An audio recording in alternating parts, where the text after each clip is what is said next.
waliwo hadithi eno sheikh gyatuleetedde wano eya abi hurairata radiyallahu anhu ngagamba nabi sallallahu alaihi wasallam yagamba iyyakum wal hasad,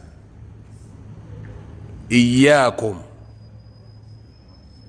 mbewaza, mbewaza ensaalwa. Lwaki? fa inna alhasada, olw'ensonga nti mazima ensaalwa yaakulu alhasanatin, erya ebirungi, kama taakulu nnaaru alhataba, nga bwolaba omuliro bwe gukola ki, bwe gulya ki, enku, obanga bwe mulaba omuliro bwe gusaanyaawo omuddo oba essubi. Hadisi mugitegedde naye dhaifu,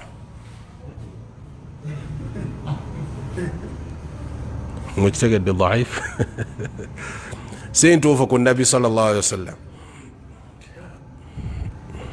naye ala kulli hal mukyo yadde hadithi dhaifu tuyinayo hadithi eki entuufu okuva ku nabi Muhammad sallallahu alaihi wasallam ng'agamba nti wala tahasadu, musiraamu tokwatira munno nsaalwa.